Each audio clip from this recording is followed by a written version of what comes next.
পুত্ৰ শিক্ষক বুৱাৰীয়ে কৰে ৰেল বিভাগত চাকৰি।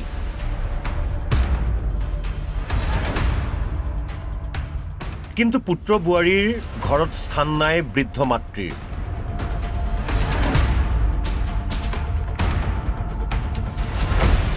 পুত্ৰ বুৱাৰী মিলি প্ৰহাৰ ৭০ ঊৰ্ধৰ মাতৃক। আচলতে সমাজখনত হৈছে কি? আধুনিক শিক্ষিত মানৱৰ অন্তৰবোৰ ইমান কঠিন হৈছে কিয়? জন্মদাত্ৰী মাতৃক প্ৰহাৰ কৰিবলৈও কিয় কুণ্ঠাবোধ নকৰা হৈছে আজিৰ সন্তানে? এইগৰাকী ডিব্ৰুগড়ৰ নিৰু নাথ। এইজন নিৰু নাথৰ শিক্ষক পুত্ৰ প্ৰাঞ্জল নাথ আৰু এইগৰাকী ৰেল বিভাগত চাকৰি কৰা বুৱাৰী। পিছে বৃদ্ধ মাতৃ যেন বুজা হৈ পৰিছে পুত্ৰ বুৱাৰীৰ বাবে। দুই পুত্ৰ বুৱাৰীয়ে মিলি প্ৰহাৰ কৰে মাতৃক। পুত্ৰ বুৱাৰীৰ প্ৰহাৰত বেয়াকৈ আঘাতপ্ৰাপ্ত হয় বৃদ্ধ মাতৃ। অৱশেষত আৰক্ষীৰ সহায়ত স্থানীয় লোকে বৃদ্ধাগৰাকীক উদ্ধাৰ কৰি চিকিৎসাৰ ব্যৱস্থা কৰে। 2020 চনৰ মানে মাটি লৈ অলপ প্ৰথমতে প্ৰব্লেম হৈছিলে। তাৰ মানুহগৰাকীৰ নামত মাটিখিনি লিখি দিব লাগে, সেইখিনি আমি তাৰ মানুহজনীৰ নামততো লিখি দিব নোৱাৰোঁ, সেইকাৰণে লিখি দিয়া নাছিলোঁ। কিন্তু মানে প্ৰধানকৈ তাৰপাছত মা পৰিছিলে যোৱা বছৰ ছেপ্টেম্বৰ 8 তাৰিখে পৰিছিলে। এবছৰমান মোৰ ঘৰতে থাকিলে। মোক থবলৈ যাওঁতে সি মোক তই কেলৈ আহিছ বুলি মানে মাৰিবলৈ লৈছে। আকৌ এতিয়া দেখিছোঁ মাৰপিট কৰিয়ে আছে। মাজে মাজে আগতেও বহুতখিনি দুখ পাইছে তেওঁ। চকুৰ ওচৰত বহুতখিনি দুখ পাইছে। আগতেও মাৰিছে বুলি হেলমেটে মাৰিছে। প্ৰাঞ্জল কুমাৰ নাথ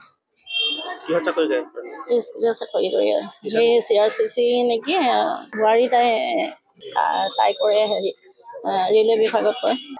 মাকত কালিয়ে মাৰিলে বোলে। তাৰপিছত তেওঁতো চকুটো বেছি হেৰি হৈ গৈছে। হয়, আৰক্ষীৰ এক্সিডেণ্ট। টকা ডাঙৰ ঘৰ থাকিলে কি হ'ব? যদিহে মাতৃৰ বাবে নাথাকে এমুঠি অন্ন, নাথাকে অলপ ঠাই। চাকৰিয়াল দুই পুত্ৰ বুৱাৰীৰ কাণ্ডত এতিয়া ডিব্ৰুগড়ৰ উদয়পুৰত সৃষ্টি হৈছে তীব্ৰ চাঞ্চল্যৰ।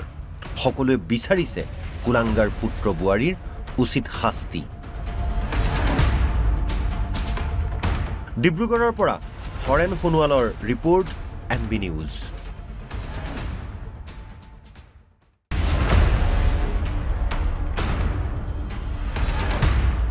পুত্ৰ শিক্ষক বুৱাৰীয়ে কৰে ৰেল বিভাগত চাকৰি।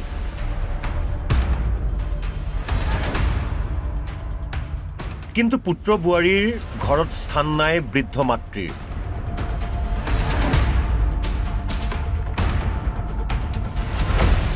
পুত্ৰ বুৱাৰী মিলি প্ৰহাৰ ৭০ ঊৰ্ধৰ মাতৃক। আচলতে সমাজখনত হৈছে কি? আধুনিক শিক্ষিত মানৱৰ অন্তৰবোৰ ইমান কঠিন হৈছে কিয়? জন্মদাত্ৰী মাতৃক প্ৰহাৰ কৰিবলৈও কিয় কুণ্ঠাবোধ নকৰা হৈছে আজিৰ সন্তানে? এইগৰাকী ডিব্ৰুগড়ৰ নিৰু নাথ। এইজন নিৰু নাথৰ শিক্ষক পুত্ৰ প্ৰাঞ্জল নাথ আৰু এইগৰাকী ৰেল বিভাগত চাকৰি কৰা বুৱাৰী। পিছে বৃদ্ধ মাতৃ যেন বুজা হৈ পৰিছে পুত্ৰ বুৱাৰীৰ বাবে। দুই পুত্ৰ বুৱাৰীয়ে মিলি প্ৰহাৰ কৰে মাতৃক। পুত্ৰ বুৱাৰীৰ প্ৰহাৰত বেয়াকৈ আঘাতপ্ৰাপ্ত হয় বৃদ্ধ মাতৃ। অৱশেষত আৰক্ষীৰ সহায়ত স্থানীয় লোকে বৃদ্ধাগৰাকীক উদ্ধাৰ কৰি চিকিৎসাৰ ব্যৱস্থা কৰে। 2020 চনৰ মানে মাটি লৈ অলপ প্ৰথমতে প্ৰব্লেম হৈছিলে। তাৰ মানুহগৰাকীৰ নামত মাটিখিনি লিখি দিব লাগে, সেইখিনি আমি তাৰ মানুহজনীৰ নামততো লিখি দিব নোৱাৰোঁ, সেইকাৰণে লিখি দিয়া নাছিলোঁ। কিন্তু মানে প্ৰধানকৈ তাৰপাছত মা পৰিছিলে যোৱা বছৰ ছেপ্টেম্বৰ 8 তাৰিখে পৰিছিলে। এবছৰমান মোৰ ঘৰতে থাকিলে। মোক থবলৈ যাওঁতে সি মোক তই কেলৈ আহিছ বুলি মানে মাৰিবলৈ লৈছে। আকৌ এতিয়া দেখিছোঁ মাৰপিট কৰিয়ে আছে। মাজে মাজে আগতেও বহুতখিনি দুখ পাইছে তেওঁ। চকুৰ ওচৰত বহুতখিনি দুখ পাইছে। আগতেও মাৰিছে বুলি হেলমেটে মাৰিছে। প্ৰাঞ্জল কুমাৰ নাথ চাকৰি কৰি সেই CRCC নেকি বুৱাৰী তাই কৰে ৰেলৱে বিভাগত কৰে। মাকত কালিয়ে মাৰিলে বোলে। তাৰপিছত তেওঁতো চকুটো বেছি হেৰি হৈ গৈছে। হয়, আৰক্ষীৰ এক্সিডেণ্ট। টকা ডাঙৰ ঘৰ থাকিলে কি হ'ব? যদিহে মাতৃৰ বাবে নাথাকে এমুঠি অন্ন, নাথাকে অলপ ঠাই। চাকৰিয়াল দুই পুত্ৰ বুৱাৰীৰ কাণ্ডত এতিয়া ডিব্ৰুগড়ৰ উদয়পুৰত সৃষ্টি হৈছে তীব্ৰ চাঞ্চল্যৰ।